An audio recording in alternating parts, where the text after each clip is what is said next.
My brother Sam is dead. Chapter 7. The summer of 1776 came and went.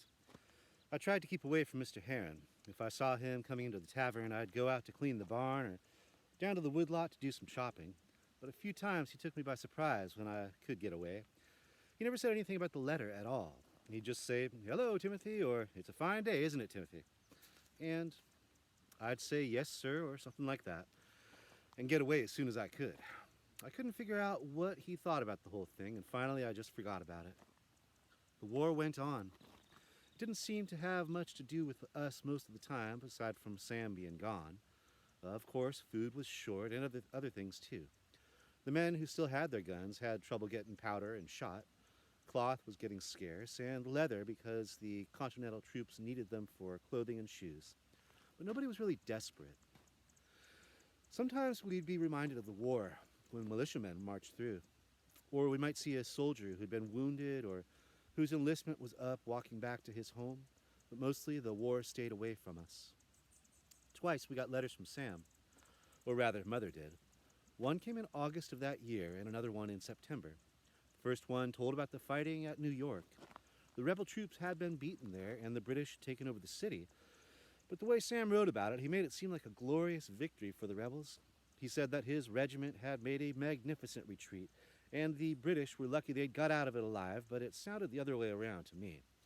The second letter didn't tell so much, except that they were encamped someplace in New Jersey, and probably would stay there for the winter. He was living a hard life.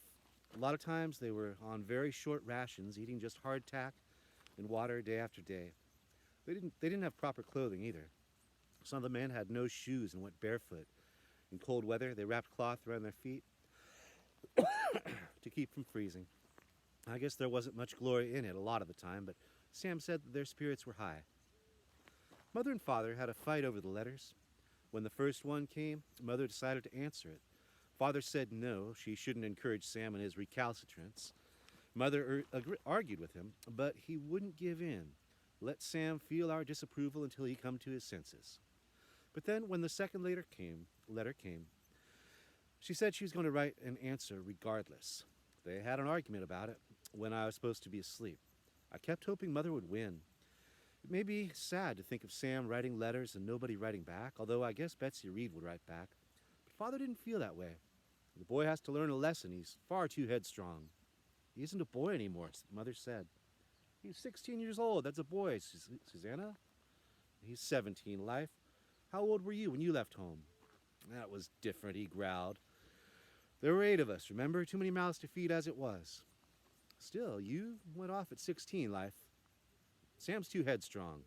And you're not? I'm his father. I don't have to be questioned on my behavior. Mother laughed. You hate having anyone tell you what to do, yet you expect Sam to let you order him around? I'm going to write to him, Life. He must surely be worried that we're all right. I don't want you to do it, Susanna. I know you don't, Life, but I'm going to do it anyway. I heard Father make a grunting sound, and then the door banged, and he stomped out to the barn. In the dark, I clapped my hands. I was glad that Sam was going to get a letter.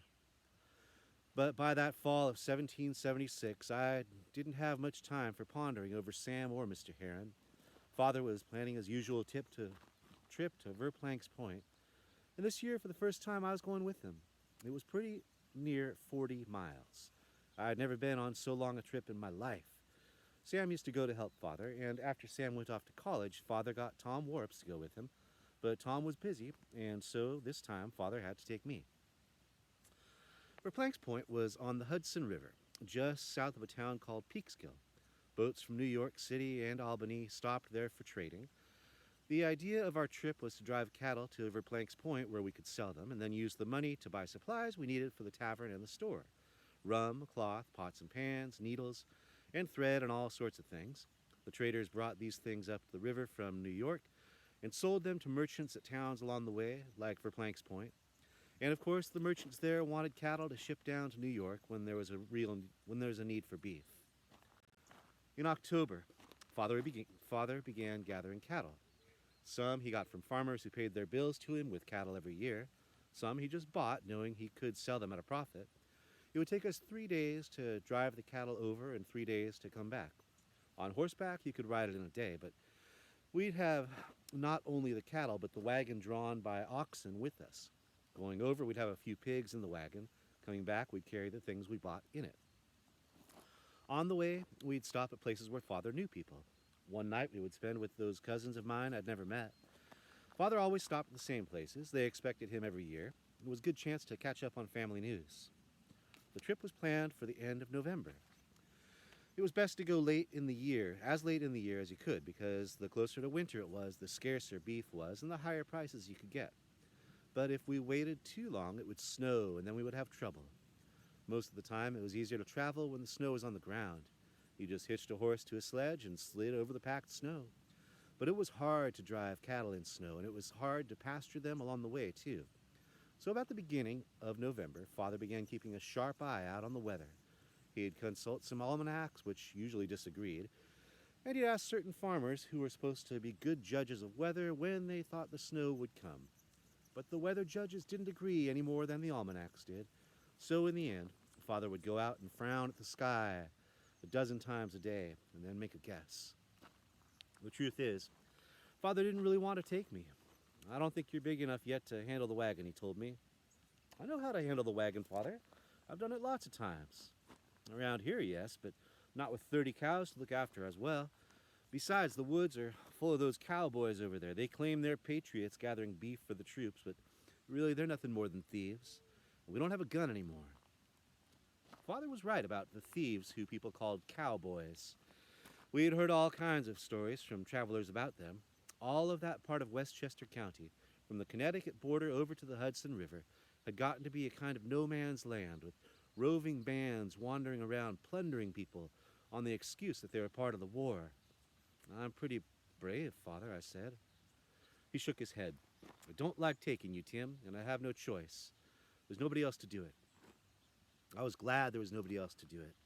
It was pretty boring hanging around the tavern day after day, making fires and chopping wood and cleaning up and looking after the chickens and old Prue and the pigs. There would be a lot of exciting things on the trip. Meeting my cousins and seeing the Hudson River, which they said was a mile wide, and watching the boats sail up and down it. Besides, it would get me out of school for a few days. So Father collected cattle and watched the weather, and on the 20th of November he came in from his weather look, saying, "It's cloudy and getting chilly. I think we'd better start off in a day or two." It was a good guess. When we started out 2 days later, there was half an inch of snow on the ground, which had fallen during the night. The sun came up later on and melted it, making the roads muddy, especially after the cattle had churned it up. I walked alongside the wagon, guiding the oxen and keeping them moving when they slowed down.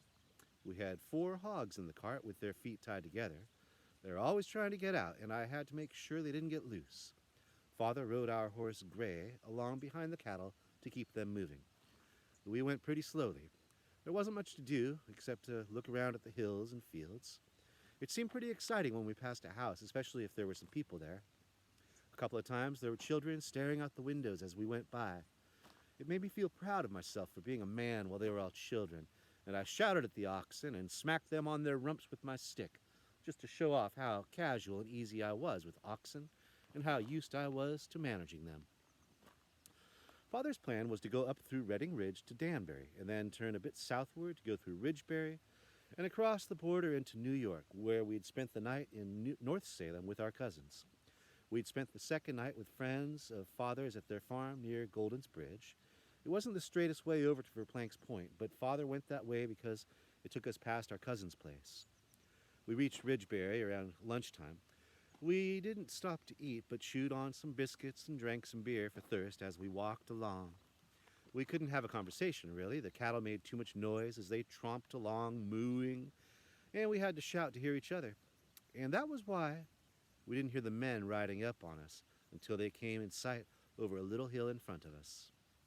There were 6 of them, and they were carrying weapons, mostly old muskets, but 1 or 2 of them had swords and pistols. They were dressed in very ordinary clothing, brown shirts and trousers and muddy boots. As they came toward us, I began to turn the oxen to the side of the road so they could pass. But they didn't go on by. They charged up to us, surrounded us, and stopped. I knew they were cowboys. I pulled the wagon's long brake lever and whoaed the oxen. The cattle stopped going forward and began milling around. I turned and looked back at Father. He sat on his horse among the cattle, looking very calm. "Oh, what's this?" he said. One of the cowboys pushed through the cattle to get close enough to Father to talk. "What's your name?" "What business is it of yours?" Father said. I was hoping Father wouldn't argue with the man. It scared me. "Government business," the cowboy said. "No doubt," the father said. "Answer the question, or we'll hang you and the boy from the nearest tree." "My name's Meeker," Father said. "Where from?" "Redding." "Redding?" The man turned in his saddle and spit onto the muddy road. "Tory country," he said. "I suppose this cattle is going to end up in lobsterback stomachs?" Father shrugged. "Where it ends up, I don't know, and I don't care. I've been selling my beef at Verplank's Point for 10 years, and I haven't yet asked who was going to eat it." "Times have changed, Meeker. Now we want to know who's doing the eating, and we don't want it to be lobsterbacks. There's only one place where beef goes from Verplank's Point, and that's New York, and the British Army owns New York." I was getting pretty scared. He was tough looking. Father shrugged again. "I can't tell anybody what to do with a cow after I've sold it to him. That's his business." "So the point is, then, not to sell it to the wrong people, isn't it?" "I can't tell who—" "Get down off that horse, Tory." "I don't think I like being called that," Father said calmly. "Please, Father," I said. "Jesus," the cowboy said. "All right, if you don't want to get down from that horse, we'll knock you off it." He pulled a pistol from his belt and pushed his horse a few steps further until he was within reach of Father. "Father!" I shouted. He grimaced and shook his head. Then he got down from the horse. "Oh, that's better," the man said. "Now you and the boy walk over into the middle of that field and sit down." I looked at Father. "Do what he says, Tim. Go out there." "Aren't you coming?" "Go, Tim." By now, the cattle were wandering around all over the place. Some of them had gone up the road ahead of the wagon. Others were edging out into the pastures alongside the road looking for forage. I pushed past a couple of cows, trotted out into the middle of the field, and sat down about 50 yards away from where Father was standing among the cows, talking to the cowboys. I knew he was trying to talk them out of taking the cows. If we lost our cattle, we'd be in a lot of trouble because we'd have no way of getting rum and the things we needed to run the store and the tavern. I could see him gesturing, pointing up the road and then out to me as he explained something to the men.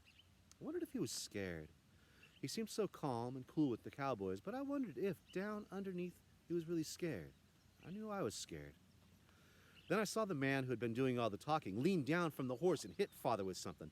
The barrel of his pistol, I guessed. Father put his hands up over his head. The man hit him again, and Father disappeared. He just dropped down among the cows, and I couldn't see him anymore. I jumped up. Father didn't get up, and I still couldn't see him. "Father!" I shouted. The cowboys turned to look at me. "Please," I shouted, "please don't hit him anymore." The men turned away from me. The man who had hit Father got off his horse and stood there beside it, staring down at the ground. I knew he was looking at Father. He was still holding the pistol in his hand. "Please don't hurt him," I shouted, "please." This time they didn't even turn around to look at me. The man on foot kept waving the pistol around. He seemed to be talking, but I couldn't hear what he was saying. I stood in the middle of the field, trying to think. Maybe I could run across the fields and find a farmhouse where they might be able to get some people to come and save Father. But if the cowboys saw me running, they could easily catch me in the open fields and ride me down if they wanted. I didn't know if I was brave enough to take the chance. The cowboys were still looking down at Father. I turned and began to run across the field. Behind me, I heard somebody shout. Then I heard horses galloping. I swirled to take a look. The cowboys were galloping off down the road in the direction they had come from, leaving the cattle and the wagon standing in the middle of the field. I stared, and then a different group of riders came charging up the road from the other direction. There were a dozen of them, and they were driving hard. As they came up to the cattle still milling about on the road, they reined up sharply. Then most of them threaded their way through the cattle and dashed on, leaving two behind. I saw their father stand up, and I began running back across the road to the field. The new horsemen had dismounted, and by the time I reached Father, they were helping him to the side of the road. I ran up. "Don't worry, Tim," he said. "I'm fine. I'm all right." He had a bad cut on his head, which was still bleeding, and another smaller one over his eye. His eye was swollen, and it was going to be black and blue by the next day. He sat down on the ground while one of the men washed the cut on Father's head with water from a leather canteen and bandaged it with Father's own handkerchief. "Who were those people?" Father asked. "Cowboys?" "Cattle thieves is a better name. We had reports that they were riding this morning, and we've been looking for them all day." You're a loyalist, I take it? Well, I'm interested in making a living, not fighting a war, Father said. My boy and I are just trying to get this beef to Verplank's Point the way I do every year. Verplank's Point, then? The man grinned. It'll go to New York, then. We'll see that it gets there. There are still a lot of people loyal to His Majesty in these parts. So they did. They waited until the others gave up on the chase and came back. And then they rode with us to the New York line. We waited there again until they got us another escort to take us farther along the way.